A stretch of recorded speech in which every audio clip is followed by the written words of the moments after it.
ఒక సాధారణ రాగి టీ గ్లాసు, ఒక మహనీయుని జ్ఞాపకం, శ్రీ పెద్దస్వామి ఆచారి గారి గుర్తు. ఈ గ్లాసులో ఆయన ప్రతిరోజు టీ సేవించేవారని ఆశ్రమానికి సంబంధించిన జ్ఞాపకాలు చెబుతున్నాయి. ఒకసారి ఊహించండి, ఉదయం ఆశ్రమంలో ఆధ్యాత్మిక వాతావరణం, చుట్టూ సేవా కార్యక్రమాలు, తన పనుల్లో నిమగ్నమైన శ్రీ పెద్దస్వామి ఆచారి గారు ఆ సమయంలో ఆయన చేతిలో ఉండే ఈ చిన్న టీ గ్లాసు.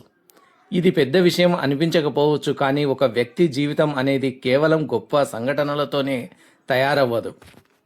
ఒక చిన్నారి బాల్య జ్ఞాపకానికి గుర్తులు, ఒక కంసాలి చేతి నైపుణ్యానికి నిదర్శనం, అంతకంటే ముఖ్యంగా ఒక పెద్ద మనిషి చూపించిన ఆప్యాయతకు గుర్తులు.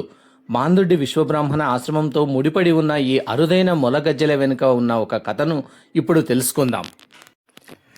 ఒకరోజు మా నాన్నగారైన శరభయ్య ఆచారి గారు చిన్న పిల్లగాడుగా ఉన్నప్పుడు కుంపటి దగ్గరికి పాక్కుంటూ వచ్చారట. చిన్న పిల్లవాడికి కుంపటి అంటే ఏమిటో తెలియదు, నిప్పు ఎంత ప్రమాదకరమో తెలియదు, అక్కడ ఉన్న పనిముట్లు ఏమిటో కూడా తెలియదు. అలా పాక్కుంటూ వస్తున్న ఆ చిన్నారిని చూసిన మా తాత పెద్దస్వామి ఆచారి గారు, అరే పిల్లవాడు కుంపటి దగ్గరికి వచ్చాడు అని ఆలోచించారు. ఆ క్షణంలో ఆయనకు ఒక ఆలోచన వచ్చింది.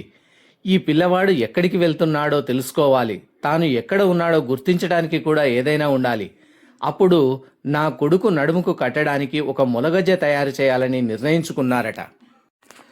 ఉదయం మొదలైన పని. ఇది మార్కెట్లో కొనిచ్చిన గజ్జలు కాదు. సాయంత్రానికి ఒక అందమైన రూపాన్ని సంతరించుకుంది. చిన్న చిన్న గుండ్రటి ఆకారాలతో, చిన్న గంటలతో, ఎర్రటి దారంతో కలిపిన ఈ మొలగజ్జలను చివరికి మా నాన్న నడుముకు సాయంత్రానికి కట్టారట. అప్పుడు మా నాన్న కదలినప్పుడల్లా గజ్జల శబ్దం వినిపించేది.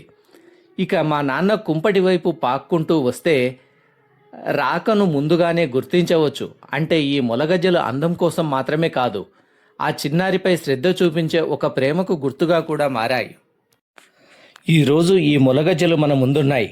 వాటిని చూస్తే చిన్నవిగానే కనిపిస్తాయి, కానీ వాటి కథ మాత్రం ఒక మనిషి జ్ఞాపకాన్ని మోస్తోంది.